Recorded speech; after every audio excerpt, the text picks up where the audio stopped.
ගොඩනැගිලි ද්‍රව්‍ය ශේෂ්ත්‍රය සම්බන්ධයෙන් ගත්තාම මම පැති තුනක් ඔස්සේ මේක ඉදිරිපත් කරන්න කැමතියි. පළවෙනි එක තමයි අමුතුවෙන් කියන්න අවශ්‍යතාවයක් නැහැ.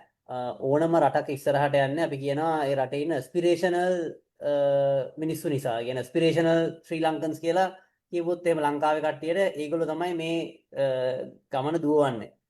ඉතින් එතකොට ඇස්පිරේෂනල් කට්ටිය මූලික වශයෙන් බලාපොරොත්තු වෙන අපි සාමාන්‍ය භාෂාවෙන් කියන ඉතින් මොනවාද ආහාර ඇඳුම් නිවාස මූලික අවශ්‍යතා කියලානේ.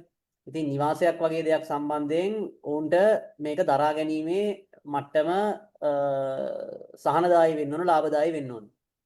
ඉතින් ඒක එසේ නොවුනට පස්සේ ඒකේ ආර්ථික ප්‍රතිවිපාක ගණනාවක් තියෙනවා අපි දකින දේට අමතරව නොදකින දේවල්. මේකේ පළවෙනි එක තමයි දැන් අපි හැමෝම දන්නවා මම කාලයකට කලින් මේ ගැන මේ යම්කිසි පරීක්ෂණ ප්‍රමාණයක් කරන කාලේ ඉඳලම සාමාන්‍යයෙන් මේ තීරු බදු සමස්ත අපි කියන ඉෆෙක්ටිව් ටැරිෆ් රේට් එක එක කියලා කියන්නේ අපි දන්නවා ලංකාවේ භාණ්ඩයක් පැමිණීමේදී ඒ කියන්නේ බෝඩර් එක ක්‍රොස් කරද්දී ආනයනය කරද්දී පැති කිහිපයකින් බදු වදින එකක් තමයි කස්ටම් ඩියුටි කියලා වදිනවා. අමුතුවෙන් මම පැහැදිලි කරන්න යන්නේ නැහැ. ඊට පස්සේ ඒකට උඩින් අපි කතා කරන පැරාතීරු බදු සෙස් සහ පැල් වදිනවා. ඒක උඩින් වැට් එක වදිනවා. එතකොට මේක අර සමස්තයක් විදියට එකතු වෙන ගාන. මොකද එක තීරු බද්දක් මත තමයි සමහරවල්ලාට තව තීරු බද්දක් වදින්නේ. හැම එකම නෙමෙයි සමහර අවස්ථාවල. එතකොට අර ඉෆෙක්ටිව් ටැරිෆ් රේට් එක බොහෝ අවස්ථාවල ලංකාවේ බොහෝ ගොඩනැගිලි ද්‍රව්‍යවලට 100%, 186%, 170%, ඔය වගේ ඉතා විශාල අගයන් වලින් තිබුණේ. දැන් මෙතන පැටලෙන ස්වභාවයක් තියෙනවා. මොකද මේක අර සාමාන්‍ය ජනතාවටත් එච්චර තේරෙන්නේ නැහැ. උන් කියන්නේ හරි ප්‍රශ්නයක් නැහැ. ආනයන වලට තීරුබදු මෙච්චර 80%ක් 90%ක් ගැහුවට මොකද ලංකාවෙත් මේවා හදනවනේ කියලා. අර ගොඩක් දෙනෙට නොතේරෙන දේ තමයි ලංකාවෙත් හදනවා තමයි. හැබැයි අපිට මේ අපි දැන් ගන්න යකඩ කම්බියක්, සිමෙන්ති කොට්ටයක්, ඉලෙක්ට්‍රික් ස්විච් එකක් වගේ එකක් ගන්න පුළුවන් මිලෙන් සාමාන්‍යයෙන් භාගයකට ගන්න පුළුවන් හැකියාව තියෙද්දි අපි ඒක ඒ වගේ දෙගුණයක් ගෙවලා ගැනීමට සිදුවීම තමයි මෙතනදී වෙන්නේ. ඉතින් මේකෙදි බොහෝ දෙනෙක් හිතනවා ලංකාවට ලොකු ආදායමක් ලැබෙනවා කියලා. මේ වගේ දැන් එහෙමම කියන කට්ටිය හරි කමන්නේ දේශීය වශයෙන් මේක හදනවනේ. ඒ නිසා ඔය තීරුබදු ගැහුවට ප්‍රශ්නයක් නැහැ කියලා හිතන කට්ටියම අනිත් පැත්තෙන් හිතනවා ලංකාවට මේ හරහා විශාල ආදායමක් එනවා කියලා. මොකද ආදායමක් එනවා සෙස් සහ පැල් වලින්. නමුත් ඒකේ තරම විශාල ආදායමක් නෙමෙයි. මොකද මෙච්චර උසට තීරුබදු දැම්මට පස්සේ ඒ වගේ භාණ්ඩ මාකට් එකට එන්නෙම නැහැ. එන්නෙම නැති වුණාට පස්සේ අර දේශීය වශයෙන් තියෙන ඒවායේ මිල ශීඝ්‍ර ලෙස වැඩි වෙන එක තමයි වෙන්නේ. ඉතින් මේකේ ආර්ථික බලපෑම තමයි එතකොට ගෙදරක ගෙයක් හදන්න යන මිල වැඩි වෙනවා කියලා කියන්නේ ඔය වැඩිපුර යන මුදල වෙන මොනවට හරි වියදම් කරන්න තිබ්බ මුදලක්. ඒක තමයි බොහෝ දෙනෙක්ට තේරෙන්නේ නැති. ඒ කියන්නේ දැන් ගෙයක් හදන්න සාමාන්‍යයෙන් කොස්ට් එක 140ක් වැඩිපුර යනවා නම් ඒ 140 වැඩිපුර කොස්ට් එක කියලා කියන්නේ ඒ තරුණ වෘත්තිකයා ඔය සල්ලි මේ මෙට්ටයට හරි ලාච්චුයි හරි දාලා තියන් ඉන්න සල්ලි නෙවෙයි.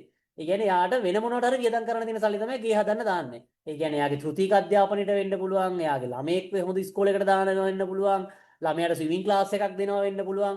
එහෙම නැත්නම් අපේ දේශීය කර්මාන්තකරුවන්ටත් බලපාන දෙලා. මොකද දැන් ගෙදරකට 140ක් වැඩිපුර කොන්ක්‍රීට් වලටයි, ටයිල් වලටයි, ස්විච් වලටයි වියදම් කරාට පස්සේ ගොඩක් වෙලාවට ගෙදර කෙනාට අපි දන්න හැමෝම ගෙවල් අලුතෙන් ගෙයක් හදාගත්තට පස්සේ ඕකේ ෆර්නිචර් කරන්න, නැත්නම් ලී බඩු හදන්න, ඊට පස්සේ ඕකේ කර්ටන් දාන්න, පෑන්ට්‍රි කබඩ් ගහන්න, ඔය වගේ ෆිනිෂිං වැඩ කරන්න. ඌව ඇවිල්ලා කරගන්න ගියාට පස්සේ පුදුම අමාරුවක් තියෙන්නේ. මම මේ කියන්නේ සාමාන්‍ය මිනිස්සුන්ට, සාමාන්‍ය ගෙයක් හදන කෙනාට. ඔය වගේම ඔය தත්ත්වය අනිත් පැත්තෙන් බලපානවා. ඉදිකිරීම් අර මහ පරිමාණයෙන් සිදුවන ඒවට apartments buildings වල එතකොට මාර්ග හදන්න ගත්තත් හැම එකකටම මේක බලපානවා. ඉතින් අර කොස්ට් එක වැඩි වෙනවා කියලා කියන්නේ මේ සල්ලි ආර්ථිකයේ වෙන පැත්තකට යොදවන්න තියෙන සල්ලි තමයි මෙතනදී මූලික වශයෙන්ම යෙද වෙන්නේ වෙනත් දෙයකට. ඉතින් එතකොට ඒක ලොකු ප්‍රශ්නයක් සමස්ත ආර්ථිකයටම. ඒක පළවෙනි පැත්ත.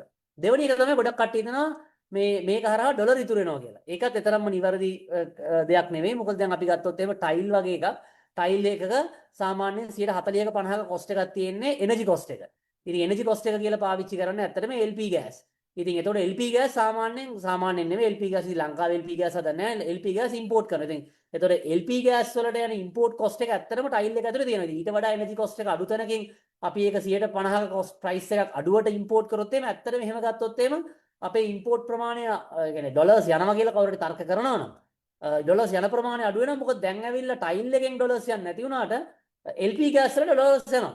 ඉතින් ඒක නිසා මේක ඩොලර් වැඩිපුර ලැබෙනවා කියන එකත් එතරම්ම නිවැරදි තර්කයක් නෙවෙයි. ඒකට පැති දෙකකින් අපි පරාදයි. එකක් තමයි කන්ස්ට්‍රක්ෂන් කොස්ට් එක වැඩි වෙන නිසා ඒ වැඩි වෙන මිල අර තරුණ වෘත්තිකයන් ඇස්පිරේෂනල් ශ්‍රී ලංකන්ස්ලා වෙන වෙන දේවල් වලට දාන්න තියෙන ඉන්ඩස්ට්‍රීස් වලින් තමයි එක පැත්තකින් කැපෙන්නේ.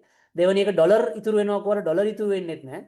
තුන්වෙනි එක තමයි අපි දන්නවා කන්ස්ට්‍රක්ෂන් කියලා කියන්නේ මුළු ආර්ථිකයේ ඕනම එකකට බලපාන දෙයක්. ඒ කියන්නේ මේ ගෙවල් හදන එක විතර නෙවෙයි කන්ස්ට්‍රක්ෂන් කියලා කියන්නේ අපි හැමෝම දන්න විදිහට පාරවල් හදනවා, පොඩි කඩ එක්ස්පෑන්ඩ් කරනවා, පොඩි කඩවල টয়ලට් එකක් හදනවා, මේ වගේ ලොකු අපාර්ට්මන්ට් බිල්ඩින් ගහනවා, අපි කියන්නේ අහස සිඹ ගන්න ප්‍රමාණයේ බිල්ඩින් හදනවා, ඔක්කොම හදනවා. ඉතින් මේ හැම එකේම කොස්ට් එක 140කින් 50කින් වැඩි වෙනවා කියලා කියන්නේ ඒකට යන ෆයිනෑන්ස් කොස්ට් එකක් තරිනවා. මොකද මේ කවුරුත් ඇවිල්ලා අතේ තියෙන සල්ලි සාක්කුවේ දාගෙන ඉන්න සල්ලි ඇවිල්ලා මේවට දානව නෙමෙයි.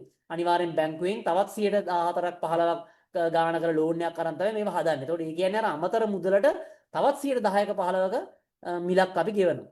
ඉතින් ඔය ඒව ටික එකතු වුණාට පස්සේ අපේ කන්ස්ට්‍රක්ෂන් කොස්ට් එක වැඩි වෙනවා කියලා කියන්නේ අපේ ආර්ථිකයේ තියෙන තරඟකාරී ස්වභාවය සම්පූර්ණයෙන් අඩු වෙනවා. මොකද කන්ස්ට්‍රක්ෂන් කියන්නේ හැම එකකටම අවශ්‍යයි. සංචාරක කර්මාන්තය හැම එකකටම අවශ්‍යයි. ඉතින් අනිත් එක සාමාන්‍ය කන්ස්ට්‍රක්ෂන් වගේ දේවල් අපි සාමාන්‍ය ලංකාවේ ගෙයක් හැදුවානේ මුළු ජීවිත කාලෙට මුණාට ඔය හෝටල් කඩවල් වගේ දේවල් නිතර නවීකරණය වෙනවා. සාමාන්‍ය හෝටලයක් අවුරුදු 5කට සැරයක් විතර රීෆර්බිෂ් කරන්න. ඒකේ අලුතෙන් කාපට් දාන්න ඕනේ, බාත්රූම් හදන්න ඕනේ, ඒවා එක එක දේවල් මොඩිෆයි කරන්න ඕනේ. ඉතින් එතකොට ඒවා කරන්න කොස්ට් එක අවුරුදු 5කට සැරයක් වැඩි වෙනවා කියලා කියන්නේ රූම් රේට් එකෙන් තමයි අල්ලන්නේ. ඉතින් රූම් රේට් එක වැඩි වෙනවා කියලා කියන්නේ අනිවාර්යෙන්ම ඒක කොයි වෙලාවකවත් අපිට සහනදායි නෑ ටුවරිස්ට්ලට. ඉතින් ඔය තත්ත්වයන් යටතේ නිවාස ඉදිකිරීමේ ප්‍රශ්නය ලොකු ප්‍රශ්නයක්.